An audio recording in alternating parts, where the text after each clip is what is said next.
This is the Work Smart Hypnosis Podcast session number 79, Karen Hand on Hypnotic Secret Sauce. Welcome to the Work Smart Hypnosis Podcast with Jason Linett, your professional resource for hypnosis training and outstanding business success. Here's your host, Jason Linett.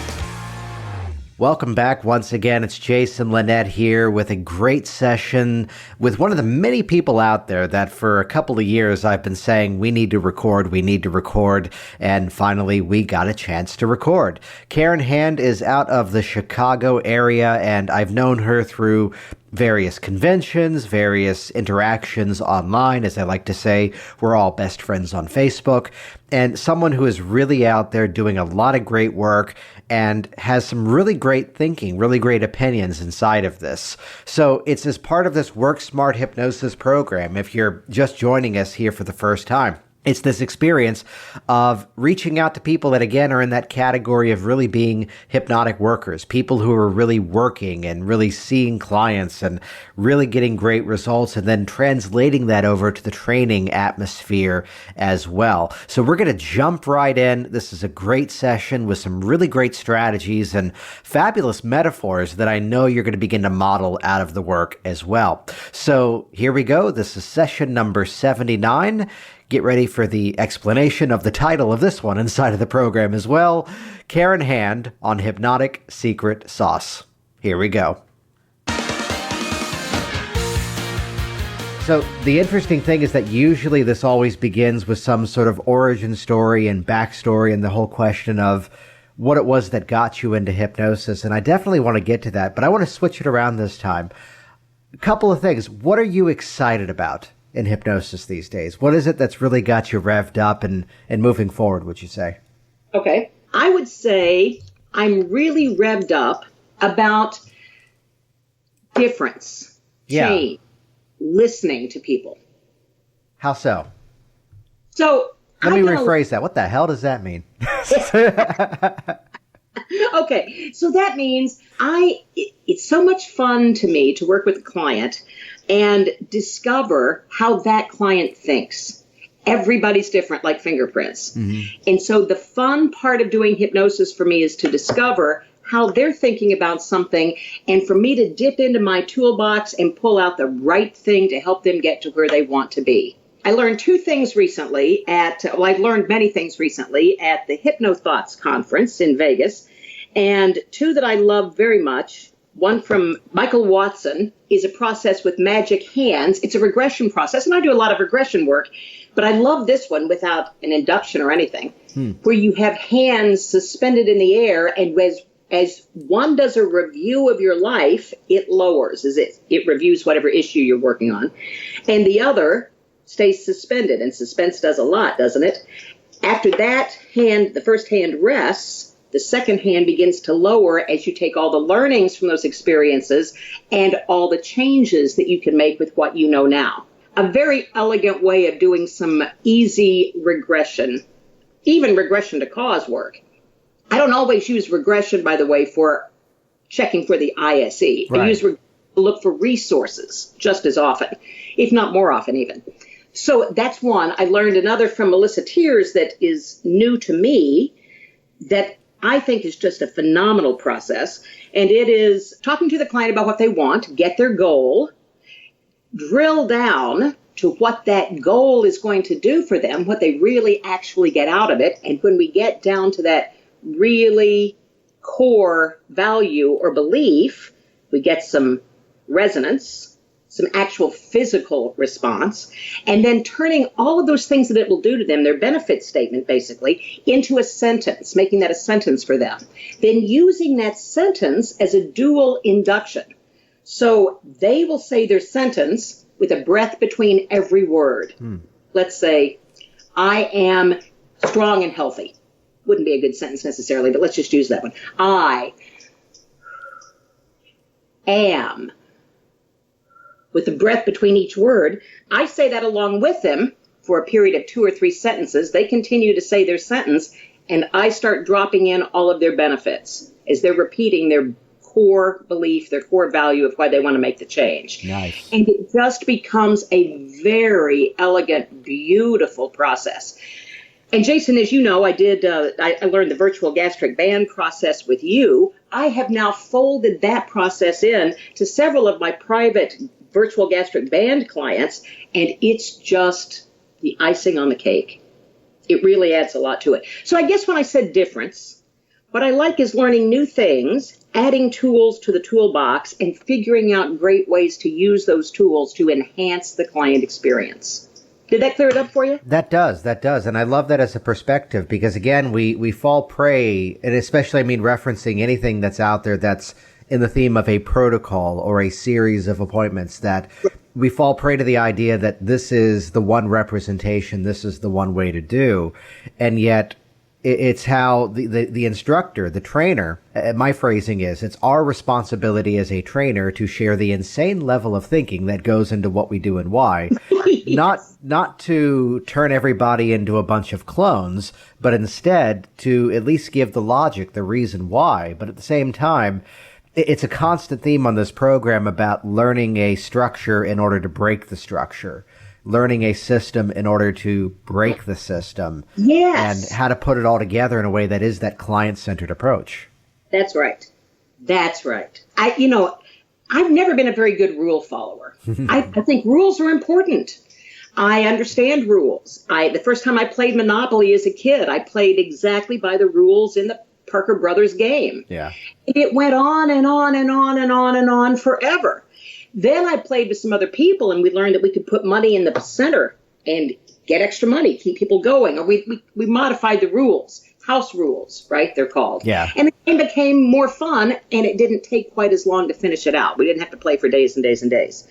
I think stoplights are great rules. Go on green, stop on red. I think it's a great rule, generally. But there was a time, I used to be a radio personality, and I would go to work at 3:30 in the morning. And the stoplights work exactly the same at 3:30 in the morning as they do during rush hour. And it was very annoying to me to sit at a red light when there was absolutely no one else on the road and wait for a full cycle of lights. So I kind of modified the rule. At 3:30 in the morning, when I looked both ways and in front of me and behind me, and there was no one else on the road, I took my chances that if there was a cop hiding someplace and he gave me a ticket, I could either discuss common sense with him or with the judge. Yeah. So modifying that rule to see what is right now. Which I just have to share the anecdote of being in that exact scenario a couple of months back doing these overnight high school events. And I'm just thinking, there's got to be an officer just sitting nearby. There's got to be an officer sitting nearby. I'm not going to go through this light. And then all of their cars have this intercom system that they can broadcast their voice. And right. Suddenly, I don't even see the car, but I just hear the officer, "The light's going to take another 3 minutes. You can go." Oh. God? Or brilliant self-hypnosis. Yes, exactly. Or that's complete insanity, at least with that one, if I get caught. No, but it's that place where we find these systems and the mechanisms of when to let it become more flexible, that a little bit of this, a little bit of that, the way that as we cook something, we suddenly discover new flavors and new accents to it, or the beautiful moment of we've added way too much of this thing, and how do we now pull it back to make it at least palatable? Or even if we go along with that analogy, if you have a client who's allergic to one of the ingredients, or you've got a dinner guest who's allergic to one of the ingredients in your recipe, you don't feed it to them anyway, right? You modify your recipe, or you change your dinner menu entirely. So that's what we have to do with each client that comes to us. So let me take a step back, if you don't mind. When I first came into hypnosis, I came in a kind of a roundabout way. I was a radio personality. I had a couple of hypnotists on my show one day just to make fun of people, because that's all I knew about hypnosis. Get them to bark like dogs. And instead, we had a very intelligent, beautiful conversation about hypnosis and what it really is. I became fascinated, so I went out to their center. I was hypnotized. I actually did their system and lost weight during doing their system, and it was definitely a system. And it was the third passion of my life. I instantly knew that's what I'm going to do with the rest of my life. So I studied, I became a certified hypnotist. I took the courses. The man I learned from was really an NLP expert doing hypnosis. And so I got the NLP background and, as Melissa Tiers would call it, integrative hypnosis as my introduction to hypnosis. And I bought into a franchise system. Yeah. Because I didn't know anything about business. I wanted business in a box. And I did that for a while. And we had 80% of our clients doing beautifully, perfect, just reading scripts to them and following somebody else's script. But I needed to know what was going on with the other 20%. Why did 20% of the clients have less than stellar success if this worked? Well, it does work, but it doesn't work on everybody. So I had to go back and get some more schooling. I studied with Roy Hunter, and I studied with Cal Bannon, I studied with a number of people to find out other things that can be done other than just reading a script. I did get a whole bunch more set of rules that I learned, I incorporated, I used, I tested, I worked with. And as soon as I needed something else, as soon as I found some resistance or some place where the system didn't work, I wanted more tools. I wanted to stay alert. And that's what excites me now, is staying alert with my clients and discovering what will work best for them. If direct suggestion will work best for them, I no longer use scripts, but I can do a fine direct suggestion to them. If metaphor is going to work best with them, and I think metaphor works best with everybody, so I'm always going to throw in a story or some kind of metaphor to cut right into what they will take in as a belief, but that's the fun. The fun is finding out what's going to help this client the most efficiently. So I'd share, it's a common theme to talk about why scripts are not as good and working customized is so much better, and we'd all agree with each other on that. But I'd love to get your take on this. You mentioned that in that franchise model, here was the magic binder of scripts, that there was some, I know the specific one you're referring to, right? That there is a customized nature to it, of a deal with what emerges, kind of like a choose your own adventure style approach to it, of if these things were presenting, you would make use of that. If these things were presenting, you would make use of this. Though you mentioned that 80% number, and inside of even the manuals for the NGH, which I believe this is a direct quote, because so much of the NGH course goes back to the Harry Aaron's master course, correspondence course. But the phrase about even the beginner can expect a high level of success. So what would be your perspective? What would be your description as to why that 80% number would be there, even just with the written word and just simply reciting them? Assuming the person is actually going into hypnosis, assuming that the script is actually something congruent with the individual, why is it that number is still so high, in your opinion? Well, I think that there is research that shows, whether it's a hypnotist, a psychologist, or a medical doctor, that people calling the doctor and making the appointment can improve their health. Yes. Lissa Rankin, MD, has done a lot of research on spontaneous remission, and she recognizes in her own mother that her mother will complain about an illness of some sort, and she can complain for 2 or 3 or 4 days, and then finally will call her doctor to make an appointment, and suddenly she feels great. Sometimes she even cancels the appointment the next day or 2 days later because she feels so great. With psychologists, with almost everything, they've discovered that just admitting that one needs help and asking for help and then accepting help is probably 90% of the equation. And making the decision to make a change may actually be even a higher percentage than that. Making the decision, the client making the decision to make a change. So when they call us to make the appointment, something magical has already happened. That's why I think 80% of the people do well with even just a regular script. Mm-hmm. The Heartland ego strengthening script as it's written originally, not even the way that you've modified it, which, by the way, is beautiful. Thank you. So I think 80% of the people, when they decide they're going to do something and actually make a decision, will do it. It's research shows that at least 70% of the people who want to quit smoking do it on their own without any intervention. Yeah. But if someone believes that they can't do it on their own and they ask for help and they get the help, they then reframe their belief to, now I can do it. That's self-hypnosis. Which I'd share. There's an insight that your insight of Business Bootcamp, which is re-releasing as Hypnotic Business Systems, and there's a whole aspect of doing that intake, doing that consult by phone, that the phrase around the statement I'm about to make may sound negative, may sound a little snarky in terms of a sales strategy, yet it's something that it's just fact. So let's just lay it out there as it is, that if when that client calls you and on the phone, you can get them to think about their issue in such a way they've never thought about it before. It's kind of the side effect. Many people would say that with the NLP strategy of going with the meta model of just chunking down to the specifics. Well, when specifically do you feel that craving? How do you feel that in your body? Right. The common phrase is the side effect is that people begin to think you're brilliant. Because suddenly you're getting them to drive inside and find, well, when is it? When is that actually happening? Rather than distorting, rather than generalizing the information.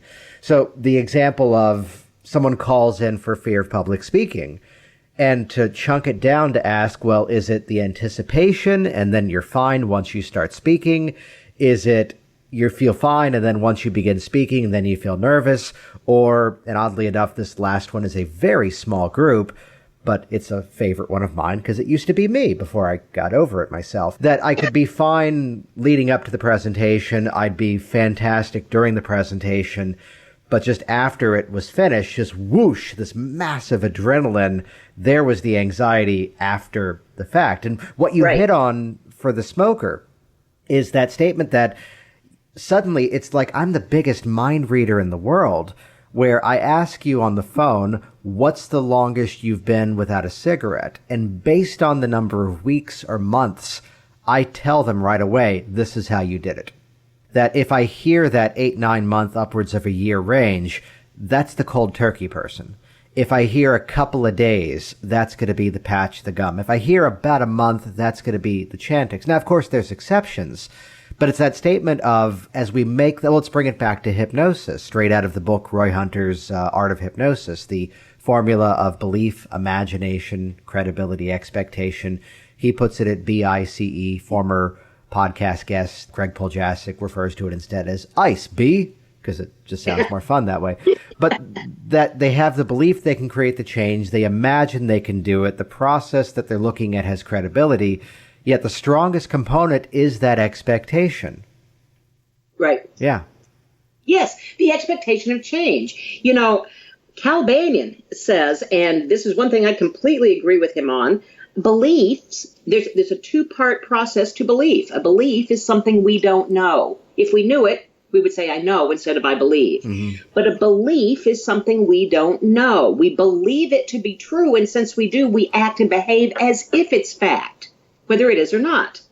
So, as an example, go with me on this, whether the analogy is 100% accurate or not. Yeah. Before Columbus discovered America, right, everybody, the whole world thought the earth was flat. And so they didn't take cruises. They didn't travel very far from home because they were afraid they would fall off the edge. As soon as the instant, the moment that was proven to be untrue, the whole world said, oh, okay, the earth is round, I'm not going to fall off. And Apple Cruise Lines was born.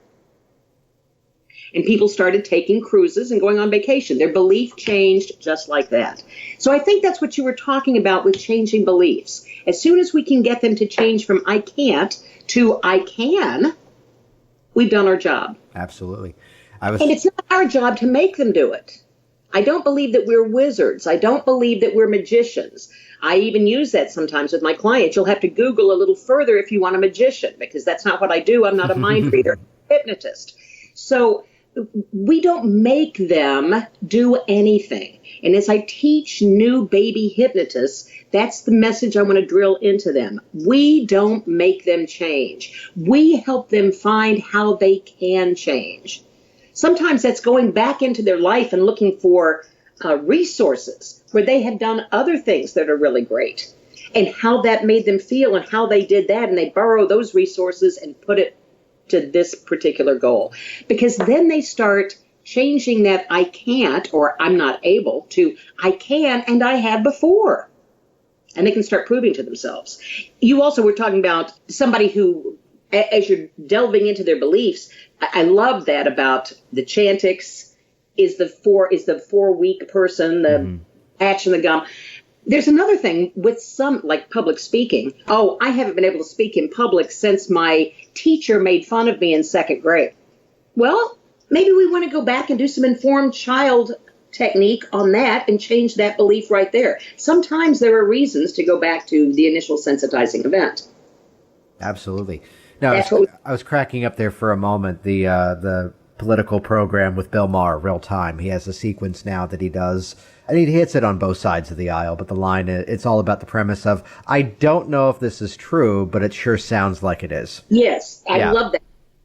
Yes. Which in many ways, I mean, that's, I was just having this conversation with a student of mine the other day that to look at the situation, I'll give you the basic overview and of course won't reveal the name, but the situation was she got a call that it was a client that it was admittedly a scenario that she had not been in before, but in many ways one she had been in before many times, working with a client coming in for hypnosis specifically for weight loss. Yet I think she might have been a little overwhelmed given the size of the individual coming in. They were much larger than what she normally would have seen. And this was a scenario specific to this client, yet it's something that still was a through line despite years of interacting together. And it's this concept of belief. It's this concept of going from I believe I can to I know I can. That is the core reason why I believe it is the ethical responsibility of hypnotists to do a multiple session program with their clients, because it's about transitioning them out of that format of how things were before and getting them stepping into the better outcome. So it's not so much, let's use the smoker, it's not so much about vilifying the cigarettes and making the cigarettes so horrible. It's about making that old behavior so completely incongruent with who they've now become that it just doesn't fit anymore. Right. So, right. yeah, so it's that scenario that when we're booking a single session with a client, and to use the quote, to see if it's a match and see how it goes, we're sorting that client back into that digital response. It either worked or it didn't work. It's either on or it's not on. When meanwhile, I mean, here's a client that I saw this week that he's down a couple of pounds. His nighttime snacking is completely gone, and his choices are much better. The emotional reaction to food isn't quite there, and this is in the scope of just session 1 to session 2. And he folds in, it's been a busy week as a landscaper, and it rained a lot this week, so he's been a little bit more busy. He goes, well, I've been more active, but I haven't exercised, but everything else is going fantastic. To book a single session with a client and that be the result, he'd be likely the guy going, yeah, but it didn't help me with the exercise, so it didn't work. Right. But the whole concept of getting the foot in the door with belief, as I like to quote the infomercial, oh, there's got to be a better way. There are other options, other strategies out there. I will quibble with one minor point on that. Bring it. And that is, I don't ever like to use absolutes. Yes. The absolute, I don't ever like to use them. Yeah. Well, every time you use an absolute, you're completely wrong. That's exactly right. Yeah, exactly. And never, ever, ever use absolutes. That's 100% correct. I know. So I wouldn't say that there are no one-offs. Oh yeah. Well, actually, no. Let me edit that. In the situation of specifically a medical issue. Okay. That's definitely a place where let's do one and see where it goes, and you can get an experience for what it is. I don't typically say to a client, let's see where it goes either. I tell them up front, this scenario, if it's smoking, I say and with a smoker, I do want 2 sessions. Yes. If they go cold turkey and quit after the first one, great. The second one, I'm going to teach them some strategies to use when they have the fight with their wife and they're tempted to go back to old programs. So yes, there are certain scenarios I'll agree with you. But I had a guy who called me one day and said, first he told me that he saw a stage show the night before, and the stage hypnotist changed people's taste buds, and he wanted to know if I could do that. And I said, well, what is it you're wanting? And he said, well, this stage hypnotist gave the people on stage lollipops. They were loving them, and he told them that they tasted like poo, and they all spit it out. So he changed their taste buds. Can you do that? And I said, tell me what you want. And he said that he wanted to like fish, that he hated fish. And Lent was coming up in Chicago. That's a big deal. Yes. And he wanted to be able to eat fish on Wednesdays and Fridays all through Lent. And his wife loves fish. So he wanted to be able to take her to a fish restaurant and enjoy it once in a while. And I said, absolutely, I can do that. Come on in. Well, just in talking to him over the phone, the first thing I recognized was that he believed in the magic. Yes. He saw the stage hypnotist. He believed in the magic. I didn't have to convince him of any of that stuff. He already knew that it worked. He witnessed it. He saw it happen. The only question he had was whether or not it would work for him. And so I just took a couple of minutes to convince him that he could be hypnotized and that it could work, put some magnets in his fingertips, and he was all about it. And we did a session where we changed his taste buds. I actually, in that particular case, used regression because he hadn't liked fish since his mom made him eat fish sticks when he was a kid. So we went right back to him sitting at the table in the kitchen, eating his fish sticks. And what he recognized was Mom really didn't make him eat them. She gave him ketchup or whatever he wanted. And if he didn't want to finish them, she didn't make him do it. That was a misperception. We cleared up that misperception. And he talked himself into giving fish a good try. And he could put anything on it to make it taste the way he wanted it to taste. So he came out saying, oh, my God. I don't think fish is terrible anymore. And he texted me that night from a fish restaurant in Chicago saying that he took his wife, he ordered tilapia, and he actually enjoyed it. At the end of Lent, now keep in mind, all the client asked for was to be able to eat fish and enjoy it during Lent. Mm-hmm. He didn't want me to change his whole life. He wanted me to change it for a month. So he texted me again at the end of Lent, beautiful testimonials, by the way, saying, I had fish every Wednesday and every Friday through Lent, and it was great. I now have a favorite fish dish. Nice. Okay? That was a one-off. Yeah. There was no good reason for me to bring him back 2 or 3 more times to give him that. So that's where I say the caveat is that sometimes there are one-offs that work beautifully. And I'm not of the school that says they have to come back 2 or 3 times to learn things they don't need. Right. For what they're asking for. I do have to credit the beautiful line from Richard Nongard, which I love, which is, if the session number 2 satisfies hypnotically the goal of a high five of how well they've done and locks it in, then it's of value. Well, and yes, I'm not going to argue with that. I'm just saying, yeah, with me, there are some people that I just don't think they need to come back. I had an opera singer who was terrified that he wouldn't be able to memorize an entire score that he had been given. He came in, we changed his beliefs about his abilities right in that first session. We ended that session with me saying to him, if you continue to have problems, call me back. Otherwise, this is behind you. Yeah. And he sent me tickets to his opera so I could come see him, and he did a beautiful job. I love it. So again, we're going right back to what we talked about in the beginning, Jason. Discover the client. Do what's best for what presents in front of you. That's a beautiful Roy Hunter line. Work with what presents. And then do your best. Absolutely, absolutely. So then let me ask you this. How are you spending most of your time these days? Where is it you're putting most of your focus in terms of hypnosis? Because I know you do training, you do clients, you do a little bit of everything inside of it. And I'm always interested in looking at that balance of how we spread that all out. Well, what I'm spending most of my time on right now is writing a book. I am deep in the throes of writing. I have actually 3 books in the works at the moment. One I am writing with Sal Campagna, who is a hypnotist. He's 95 years old. We got to get his book done and out there very quickly.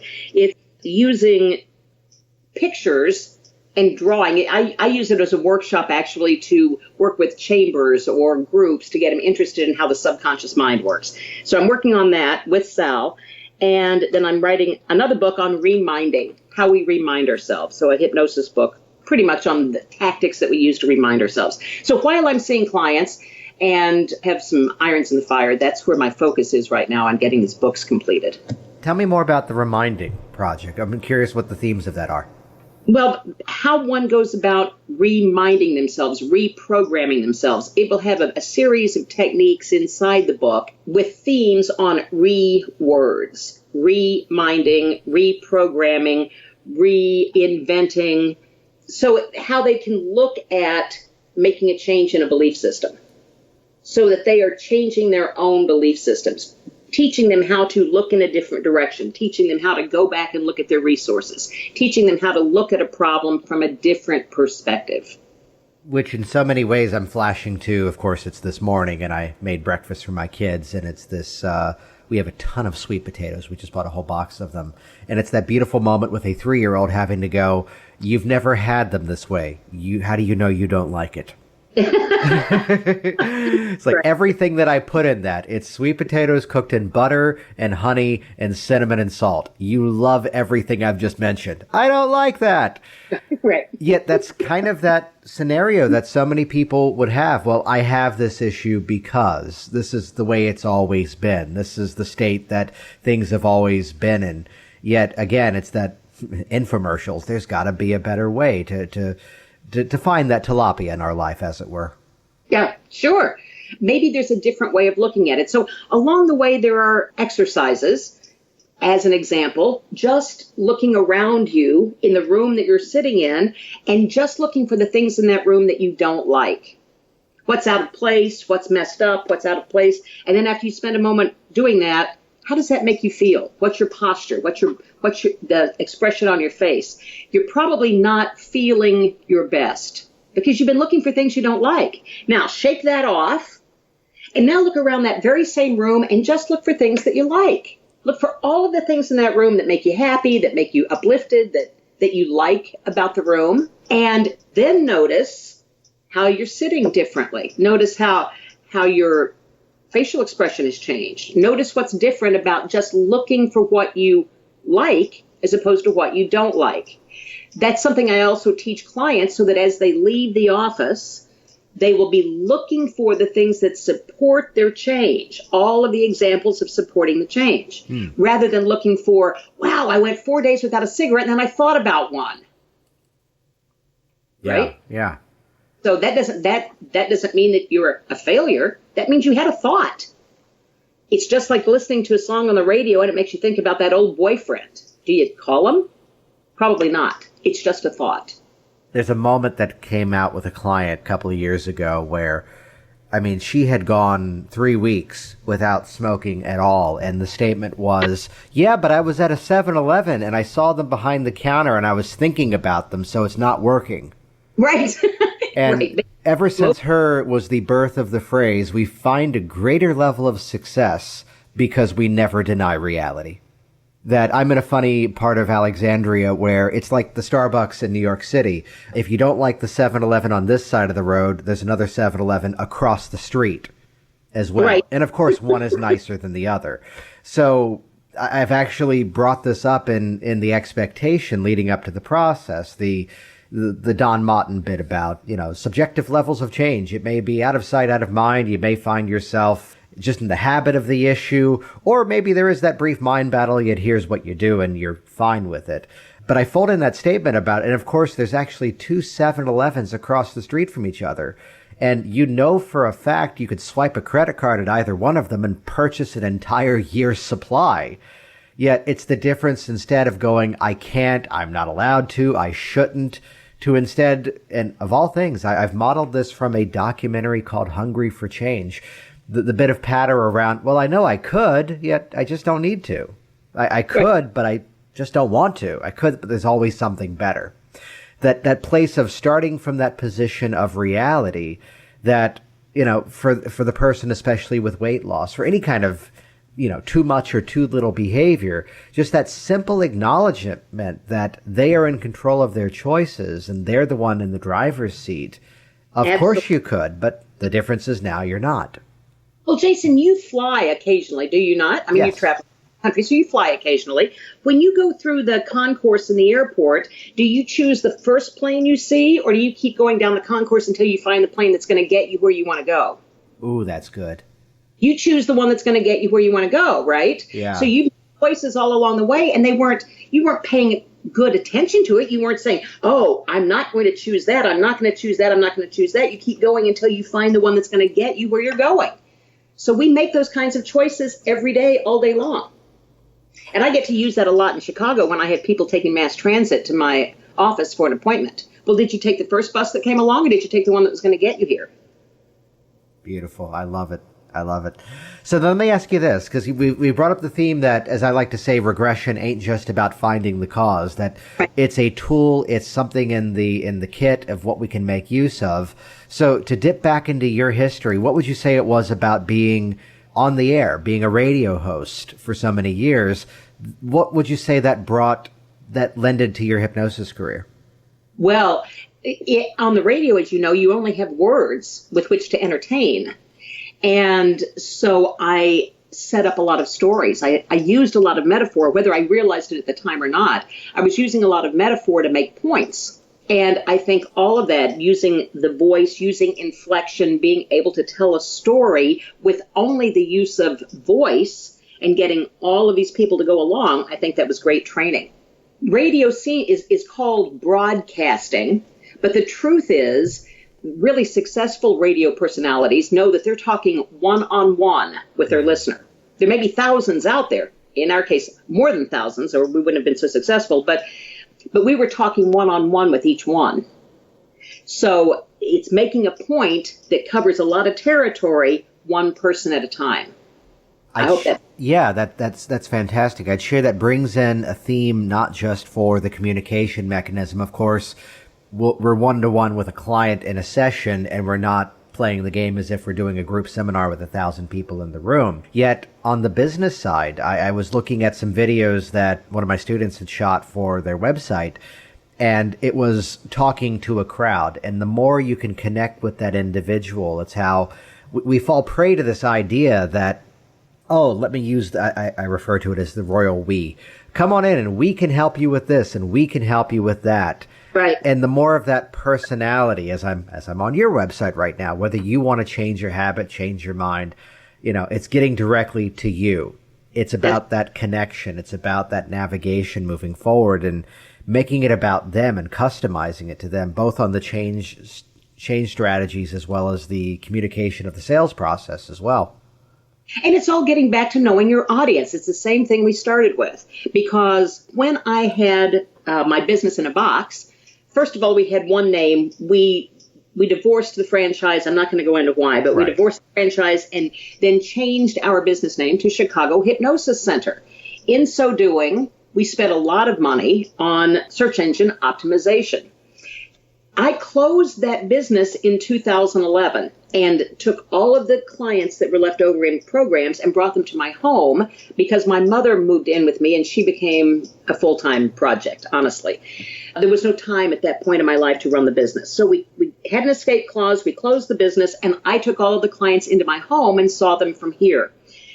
Well, we had spent so much money on Chicago Hypnosis Center, optimizing that I didn't want to get rid of it, but I did begin to notice that as people called for that, and I told them, well, my office is in my house, and I told them, I am the hypnotist now, there's not 7 hypnotists as there were, that there was a real incongruence there. They were expecting a center, and they were getting one person. That set up an incongruence. I had to change that immediately. So I had to do my own website with just me rather than we.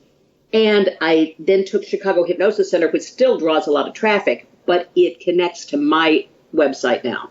So Chicago Hypnosis Center is still a wonderful thing for Google, because Chicago and hypnosis are what people put in, right? Or Chicago, either way. But that old website goes right to my website. So where there may have been a little incongruence as they typed it in, as they see me, they're going to decide whether they like me or they don't like me before they make the call. But that's what we're talking about. One of my pet peeves is when people are single practitioners and they talk about we. Mm-hmm. We are going to do this. We are going to do that. Well, you're going to get a client who comes in, or it's possible that you'll get a client who comes in and says, well, I don't really think we're a match, but who else in your system can I work with? Well, it's just me. Okay, bye-bye. I'll go look for some other hypnosis.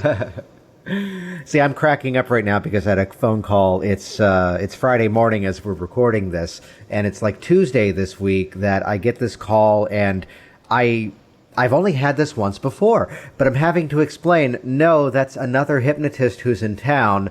This isn't a franchise. We're not all connected. I know who that is, and I think they're really good, so I think you'd be in good hands, whether it's me, whether it's them, but they're not my employee. Well, and it's just this whole connection of the expectation that it is supposed to be the McDonald's over here was different than this one. It's like, well, that's because they all have the same name. You know, your dentist that you used to go to and the dentist you're going to now are different dentists. Right. Yeah. Right. So you've got coming up, I know you're going to be, it's in your neck of the woods. I've been up there once before and found it to be a fantastic event. But I love the name of this. I'm on the website for Mid-America Hypnosis, Secret Sauce for Successful Sessions. Oh, yes. Could you fit more S's into that, by the way? I say as on my website, it has 7 steps for successful smoking cessation, so I really can't criticize. Well, I challenge, so if you want me to come up with some more S's, I will. But so, yes, I'm teaching this with my friend, also in Chicago, Linda Williamson. And the Mid-America Hypnosis Conference is a great conference right in the center of the country. It's this year, October 21st, 22nd, and 23rd.